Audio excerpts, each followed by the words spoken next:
Shalom, hari ini kita akan sama-sama belajar mengenai satu tema yang begitu mendalam tetapi tidak asing di telinga kita, yaitu mengenai radical Christianity. Mungkin bagi kita yang seringkali hidup di dalam lingkungan kekristenan, menganggap sesuatu yang radikal itu harus yang gila-gilaan, harus yang jor-joran, harus yang wah-wahan gitu kan. Apalagi ketika kita berkata kita harus menjadi Kristen yang radikal.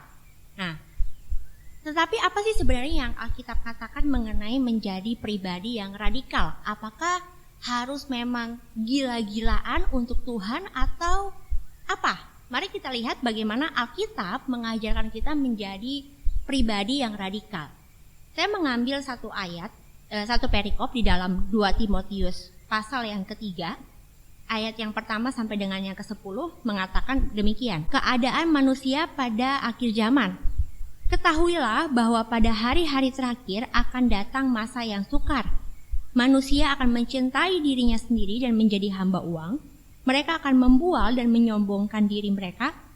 Lalu mereka juga akan menjadi pemfitnah. Mereka akan berontak terhadap orang tua dan tidak tahu berterima kasih, tidak memperdulikan agama, tidak tahu mengasihi, tidak mau berdamai, suka menjelekkan orang, tidak dapat mengekang diri, garang, tidak suka yang baik, suka mengkhianat, tidak berpikir panjang, berlagak tahu, lebih menuruti hawa nafsu daripada menuruti Allah. Yang secara lahiriah mereka itu menjalankan ibadah mereka, tetapi pada hakikatnya mereka memungkiri kekuatannya. Jauhilah mereka itu, sebab di antara mereka terdapat orang-orang yang menyelundup ke rumah orang lain dan menjerat perempuan-perempuan lemah yang saras dengan dosa dan dikuasai oleh berbagai-bagai nafsu, yang walaupun selalu ingin diajar namun tidak pernah dapat mengenal kebenaran. Sama seperti Yanes dan Yambres menentang Musa, demikian juga mereka menentang kebenaran. Akal mereka bobrok dan iman mereka tidak tahan uji. Tetapi sudah pasti mereka tidak akan lebih maju, karena seperti dalam hal Yanes dan Yambres, kebodohan mereka pun akan nyata bagi semua orang. Tetapi engkau telah mengikuti ajaranku, cara hidupku, pendirianku, imanku, kesabaranku, kasihku, dan ketekunanku. Ya, teman-teman, surat ini merupakan surat yang ditulis oleh Rasul Paulus ketika dia menyadari bahwa masa hidupnya akan segera berakhir. Ya, jadi dapat disebut bahwa surat 2 Timotius ini merupakan surat yang berisikan pesan terakhir. Dan di dalam pasal yang ketiga ini merupakan satu pesan khusus yang ditulis atau dibuat oleh Rasul Paulus untuk anak rohaninya, yaitu Timotius. Jadi ketika kita membaca pasal yang ketiga ini, sebenarnya kita sedang membaca pesan terakhir dari Paulus, dan kita akan sama-sama mempelajari apa yang menjadi kehendak Allah bagi kita semua melalui pesan-pesan terakhir Paulus. Kalau kita baca tadi di ayat yang pertama, Paulus menunjuk pada satu masa atau suatu waktu yang disebut sebagai hari-hari terakhir. Nah, teman-teman, apa yang dimaksud dengan hari-hari terakhir? Kapan suatu zaman itu dikatakan zaman akhir?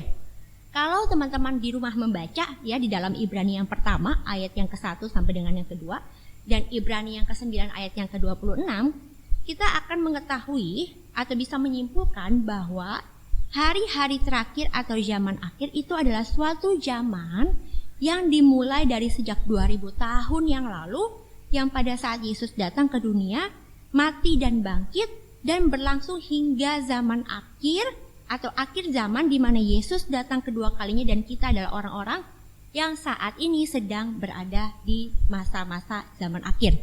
Jadi sejak zaman Yesus hadir sampai dengan hari ini, saya dan saudara termasuk orang-orang yang hadir mengisi hari-hari yang dikatakan zaman akhir.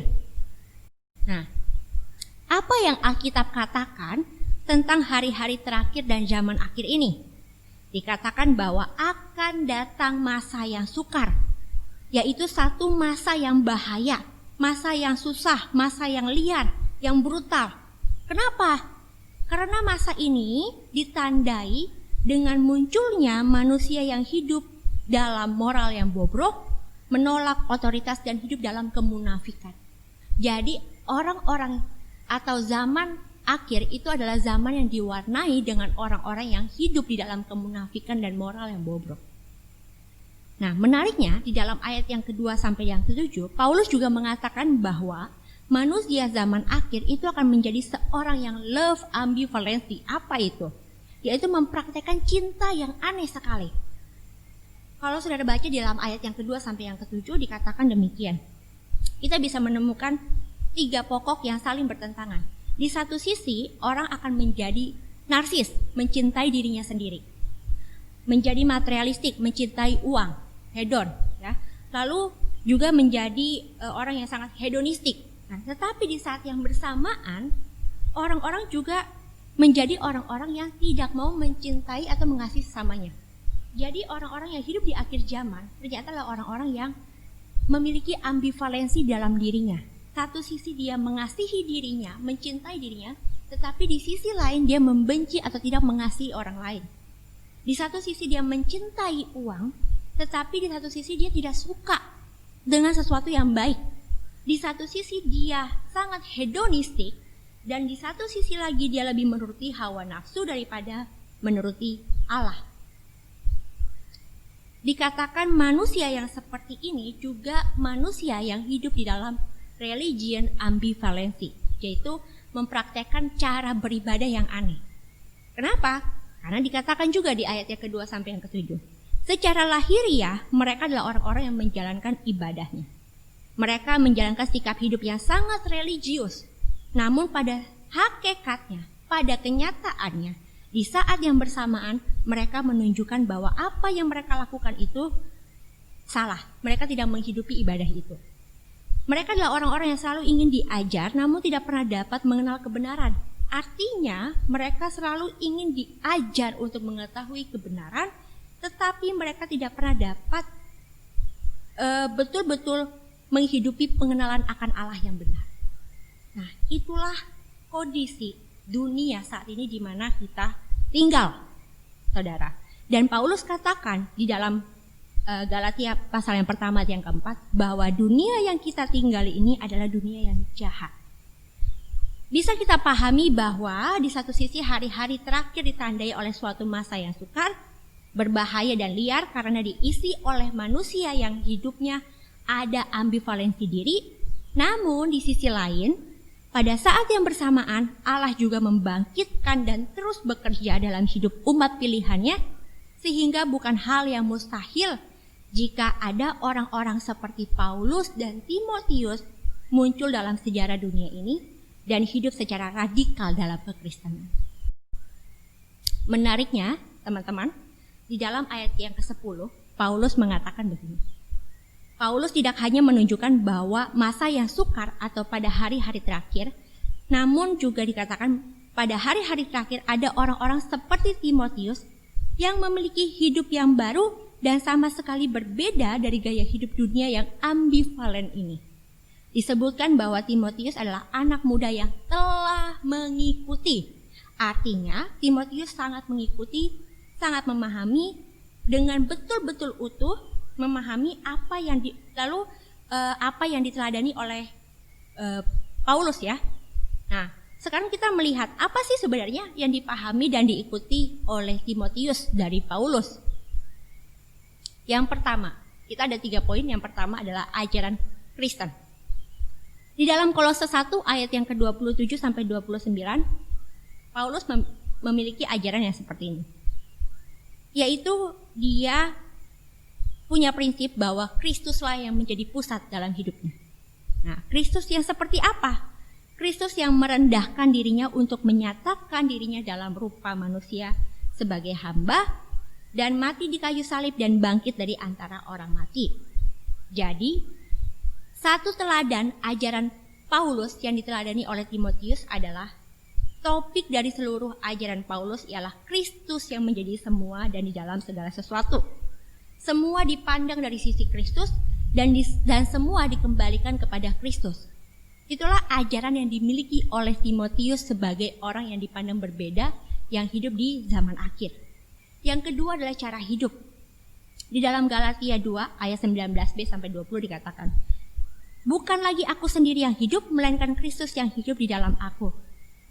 Sebaliknya, aku telah bekerja lebih keras untuk memberi buah, menghasilkan buah bagi hidupku. Ini adalah prinsip-prinsip dan cara hidup Paulus yang diteladani oleh Timotius anak rohaninya. Cara hidup Paulus ialah bahwa hidupnya bukanlah dia lagi melainkan Kristus. Ia hidup bekerja untuk Kristus, menderita untuk pekerjaan Tuhan, dan semua untuk memelihara jemaat.